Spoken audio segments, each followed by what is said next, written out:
ఓం నమః శివాయ. కార్తీక పురాణం మొదటి అధ్యాయంలో కార్తీక మాసంలో మనం రోజువారీగా ప్రతిరోజు చేయవలసిన నిత్యకర్మలు ఏమిటి అనేది సూత మహర్షి ద్వారా తెలుసుకున్నాము. ఇక ఈ రెండవ అధ్యాయం నుండి అసలు కార్తీక మాసం యొక్క మహాత్మ్యం ఏమిటి, ప్రత్యేకత ఏమిటి, వాటిలో దాగి ఉన్న గొప్పతనం ఏమిటి అనేది సూత మహాముని చెప్పిన చిన్న చిన్న కథల రూపంలో తెలుసుకుంటాము.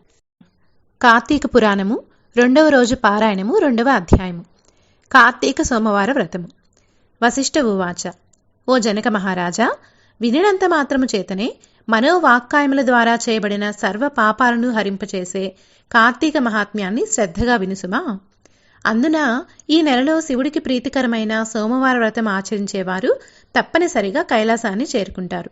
కార్తీక మాసంలో వచ్చే ఏ సోమవారం రోజైనా సరే స్నాన జపాదులను ఆచరించిన వారు 1000 అశ్వమేధాల ఫలాన్ని పొందుతారు. ఈ సోమవార వ్రత విధి 6 రకాలుగా ఉంది. ఉపవాసము, ఏకభుక్తము, నక్తము, అయాచితము, స్నానము, తిలాదానము. ఉపవాసము. శక్తి ఉన్నవారు కార్తీక సోమవారం రోజున పగలు అంతా భోజనం చేయకుండా ఉపవాసంతో గడిపి సాయంకాలంన శివాభిషేకం చేసి నక్షత్ర దర్శనం తరువాత తులసీ తీర్థం మాత్రమే సేవించాలి. ఏకభుక్తము. సాధ్యం కాని వాళ్ళు ఉదయం స్నాన దాన జపాలను యథావిధిగా చేసుకుని మధ్యాహ్నం భోజనం చేసి రాత్రి భోజనానికి బదులు శివుడి తీర్థము తులసీ తీర్థము మాత్రమే తీసుకోవాలి. నక్తము. పగలు అంతా ఉపవాసం ఉండి రాత్రి నక్షత్ర దర్శనం తరువాత భోజనం చేయవచ్చు. అయాచితము.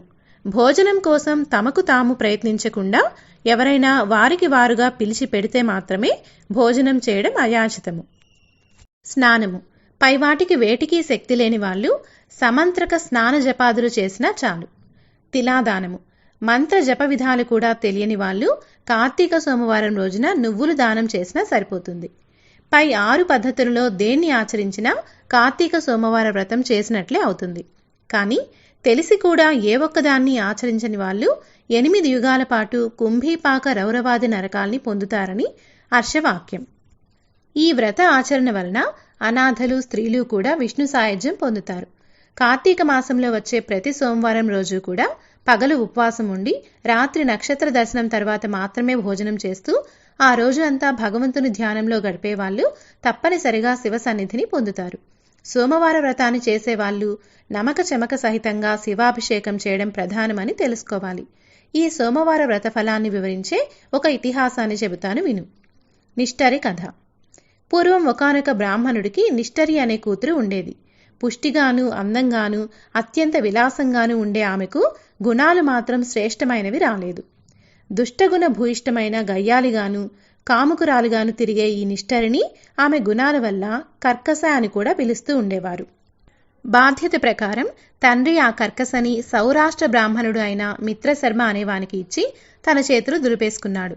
ఆ మిత్రశర్మ చదువుకున్నవాడు, సద్గుణవంతుడు, సదాచారపరుడు, సరసుడు మాత్రమే కాకుండా సహృదయం కూడా కావడం వలన కర్కస ఆడినది ఆట పాడినది పాటగా కొనసాగుతూ వచ్చింది. పైగా ఆమె ప్రతిరోజు తన భర్తను తిడుతూ కొడుతూ ఉండేది. అయినప్పటికీ కూడా మనసుకు నచ్చినది కావడంతో మోజు చంపుకోలేక కొంత, భార్యను వదిలివేయడం తన వంశానికి పరువు తక్కువ అనే ఆలోచన కొంత వలన మిత్రశర్మ కర్కస పెట్టే కఠినమైన హింసలన్నింటినీ భరిస్తూనే ఉండేవాడు గాని ఏనాడు ఆమెను శిక్షించలేదు. ఆమె ఎందరో పరపురుషులతో అక్రమ సంబంధం పెట్టుకుని భర్త అత్తమామలను మరింత నిర్లక్ష్యంగా చూసేది. అయినా భర్త సహించాడు. ఒకరోజు ఆమె విటులలో ఒకడు ఆమెను పొందుతూ, నీ మొగుడు బ్రతికి ఉండడం వలన మనం తరచూ కలుసుకోలేకపోతున్నామని రెచ్చగొట్టడంతో కర్కస ఆ రాత్రికి రాత్రే నిద్రలో ఉన్న భర్త శిరస్సును ఒక పెద్ద బండరాతితో మోది చంపివేసి ఆ శవాన్ని తానే మోసుకుని వెళ్లి ఒక పాడుపడిన నూతిలోకి విసిరివేసింది. ఇదంతా గమనించినప్పటికీ కూడా ఆమెకి ఆమె విటుల బలం ఎక్కువ కావడం వల్ల అత్తమామల ఆమెను ఏమీ అనలేక తామే ఇల్లు వదిలి పారిపోయారు. అంతటితో మరింత స్వతంత్రించిన కర్కస కన్ను మిన్ను కాని కామావేశంతో అనేక మంది పురుషులతో సంపర్కం పెట్టుకుని ఎందరో సంసార స్త్రీలను కూడా తన మాటలతో భ్రమింపచేసి తన విటులకు తార్చి దాని ద్వారా సొమ్ము చేసుకునేది. కాలం గడిచింది. దాని బలం తగ్గింది. యవ్వనం పోయింది. శరీరంలోని రక్తం పలచబడటంతో కర్కస జబ్బుపడింది. ఎంతోమంది పురుషోత్తములతో సాగించిన శృంగార క్రీడల పుణ్యమా అని అనూహ్యమైన వ్యాధులు సోకాయి. పూలగుత్తి లాంటి మేని పుల్లు పడిపోయింది. జిగీబిగి తగ్గిన కర్కస దగ్గరికి విటులు రావడం తగ్గిపోయింది. ఆమె సంపాదన పడిపోయింది. చివరికి అక్రమ పతులకే గాని సుతులకు నోచుకొని అనిష్టరా, తినడానికి తిండి, ఉండడానికి ఇంత ఇల్లు, వంటి నిండా కప్పుకోవడానికి బట్టలు కూడా కరువయ్యాయి. కొన ఊపిరితో ప్రాణాలతో నడివీధిన పడి మరణించింది. కర్కస శవాన్ని కాటికి మోసుకుపోయే దిక్కు కూడా లేకపోయింది. యమదూతలు ఆ జీవిని పాసబద్దను చేసి నరకానికి తీసుకుని వెళ్లారు. యముడు ఆమెకు దుర్భరమైన శిక్షలను విధించాడు. భర్త ద్రోహికి భయంకర నరకం. భర్తను విస్మరించి పరపురుషులను ఆలింగనం చేసుకున్న పాపానికి ఆమె చేత మండుతున్న ఇనుప స్తంభాలను కౌగిలించుకునేలా చేశాడు.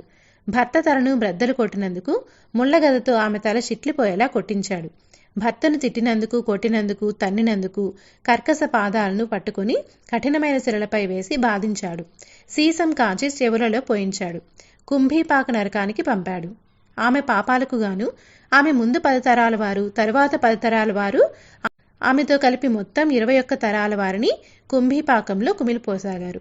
నరక అనుభవం తరువాత ఆమె 15 సార్లు భూమిపై కుక్కగా జన్మించింది.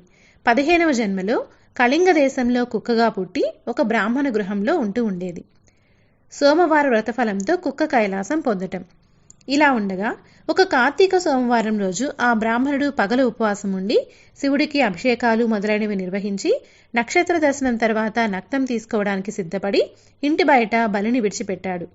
ఆ రోజంతా ఆహారం దొరకక ఉన్న కుక్క ప్రదోష రోజున ఆ బలి అన్నాన్ని తిన్నది. బలి భోజనం వల్ల దానికి పూర్వస్మృతి కలిగి, ఓ బ్రాహ్మణ రక్షించు అని కుయ్యి కుయ్యి అని అరిచింది. దాని అరుపులు విని వచ్చిన బ్రాహ్మణుడు కుక్క మాట్లాడటం చూసి ఆశ్చర్యపోతూనే, ఏం తప్పు చేశావు, నిన్ను నేను ఎలా రక్షించగలను అని అడిగాడు. అందుకు ఆ కుక్క, ఓ బ్రాహ్మణుడా, పూర్వజన్మలో నేను ఒక బ్రాహ్మణ స్త్రీని. కామంతో కళ్ళు మూసుకుపోయి కాముకురాలిని అయి చేయకూడని పనులు చేశాను. భర్త హత్యకు, వర్ణ సంకరానికి కారకురాలనైన పతితను.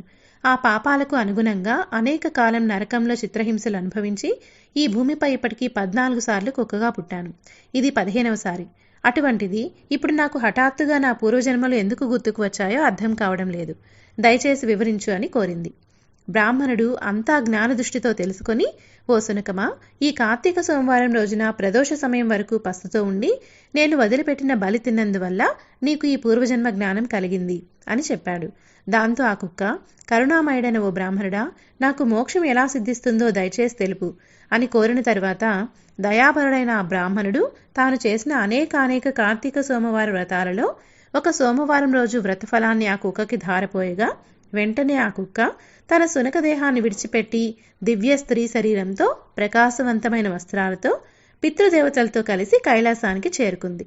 కాబట్టి ఓ జనకరాజా, నిస్సంశయంగా శ్రేయస్కరమైన ఈ కార్తీక సోమవార వ్రతాన్ని నీవు తప్పకుండా ఆచరించు అని వశిష్ఠుడు చెప్పడం ఆపాడు. 2వ అధ్యాయము సమాప్తము.